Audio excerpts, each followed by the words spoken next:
इसको x axis बनाओ और 2 point charges x equal to 0, ये x इक्वल टू 0, ये x इक्वल टू 1 पर, एक पे -1 और एक पे 1 म्यू सी, ठीक है। तो ये -1 म्यू सी यहाँ है और 1 म्यू सी यहाँ है, ठीक है।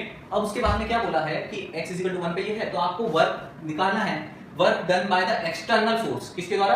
एक्सटर्नल फोर्स, यानी बाहर से कोई फोर्स है जिससे मैं किसी चार्ज को पकड़ के ला रहा हूं, ऐसे समझो। Bring the third charge from, third charge की वैल्यू क्या है 1 mu C, from infinity to x equal to 2। Infinity यानी बहुत दूर से ला रहा हूं, कहां ला रहा हूं? x इक्वल टू 2 पे ला रहा हूं, यहां। तो फाइनली तो यहां आ जाएगा चार्ज कौन? q3, q3 की वैल्यू है +1 म्यू सी, इसको यहां लाके रखना है। तो मुझे पता है कि एक्सटर्नल अगर फोर्स है तो वर्क डन क्या होता है? फाइनल माइनस इनिशियल पोटेंशियल है, work done is equal to change in potential energy external work done के केस में। तो मैंने किया, तो final potential energy final case में लूं तो मेरे पास दो ही चार्जेस है सिस्टम में, तीसरा है नहीं।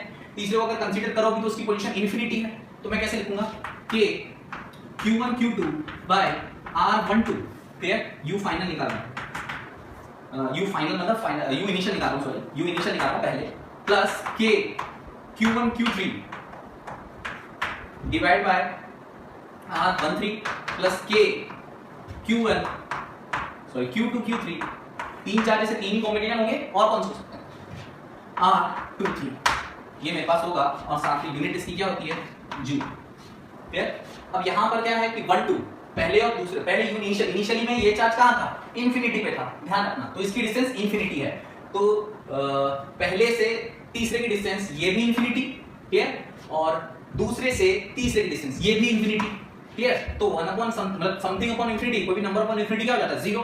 तो ये टर्म भी हो गई 0, ये टर्म भी क्या हो गई? 0। तो बची क्या? ये टर्म। तो u इनिशियल मेरे पास आ गया k q1 मेरे पास है 1 यानी 1 म्यू सी यानी 10 to the -6, और यहां पर ये भी 1 म्यू सी, ये भी, ये माइनस में है, तो ये माइनस का, ठीक है, और ये प्लस का 10 to the -6 mu C divide by r12, 1 और 2, पहला q1 और q2 के बीच में 1 डिस्टेंस है, तो 1 का स्क्वायर नहीं होता, केवल नहीं, ये 0। तो इसको मैं लिख सकता हूं नेगेटिव k बोले तो 9 × 10 to the 9, k की वैल्यू रखी नेगेटिव, ये इसकी वजह से आया 10 to the -12, ये हो गया, और ये मेरे पास 0 हो गया।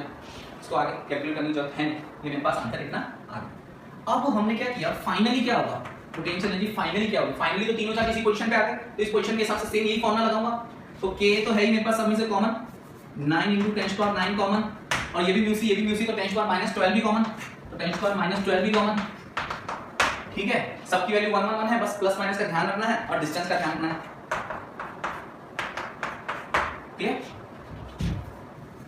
तो r12 पहले और दूसरे के बीच में 1 फोर्स, 1 3 पहले और तीसरे के बीच में फोर्स नहीं 2 डिस्टेंस, और दूसरे और तीसरे के बीच में डिस्टेंस है 1, तो 1, क्लियर आ गया यहां तक। उसके बाद में क्या करना है? यहां पर जब मैं 1 2 की बात कर रहा हूं तो इसको 1 × -1, और यहां पर जब मैं 1 3 की बात कर रहा हूं तो ये भी -1, और जब मैं 2 3 की बात करूंगा तो ये +1, क्लियर।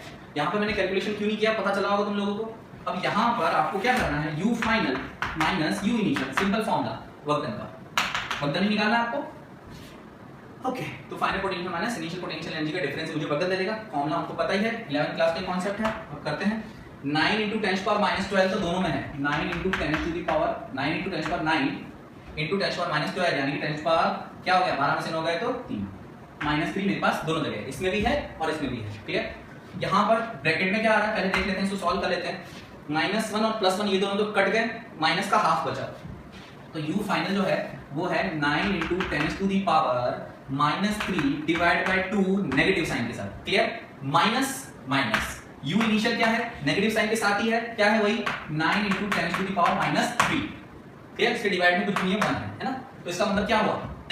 ये माइनस साइन के साथ है, यहाँ पर माइनस साइन के साथ है, तो ये माइनस माइनस प्लस हो जाएगा, तो 9 × 10 to the power -3 ये प्लस हो गया, minus 9 × 10 to the power -3 divide by 2, तो एक में से आधा गया तो आधा, यानी कि हो गया 4.5 × 10 to the power -3 g, ठीक है। ये मेरे पास वर्क डन आ गया, u final minus u initial किया, तो इसमें कोई दिक्कत की बात नहीं है, ये मेरा वर्क डन आ गया। अब क्या होता है एक्चुअल में? हाँ सॉरी, एक चीज देख गई, वर्क डन जो होता है वो नेगेटिव ऑफ दिस होता है, नेगेटिव डेल्टा u, तो ये जो पूरा है उसमें लास्ट में क्या लगा दूंगा मैं यहाँ पर? नेगेटिव। क्यों लगाया पता चला? क्योंकि मुझे वर्क डन पता है ना, वर्क डन जरूर माइनस ऑफ डेल्टा u होता है, ठीक है, माइनस ऑफ डेल्टा u होता है, तो ये मेरा नेगेटिव आंसर आया, -4.5 × 10 to the power -3 joule negative में आंसर आया, ध्यान देने की बात। ये होने के बाद पहला पार्ट मेरा कंप्लीट हो गया। पहले पार्ट मुझे वही निकालना था कि वर्क कितना करना पड़ेगा। अब है find the potential energy of the system of 3 charges, यानी कि अब जो ये 3 चार्जेस बन गए, उन 3 चार्जेस का जो सिस्टम बना उसकी पोटेंशियल निकालनी है। तो सिंपल है, इसमें क्या पोटेंशियल एनर्जी का डायरेक्ट फॉर्मूला मेरे पास है। सेकंड पार्ट बी पार्ट के लिए u इक्वल टू वही करूंगा k q1 q2 by r12 plus k q2 q3 by r23 plus k q1 q3 by r13। और जब मैं इसको सॉल्व करूंगा तो मेरे पास पहले से आ चुका है ये आंसर, आ चुका है ना, ये यहाँ पर आ चुका है आंसर मेरे पास। तो इसका आंसर क्या आएगा 4.5 × 10⁻³ -3 जूल। इनका आंसर क्या हो सकता है।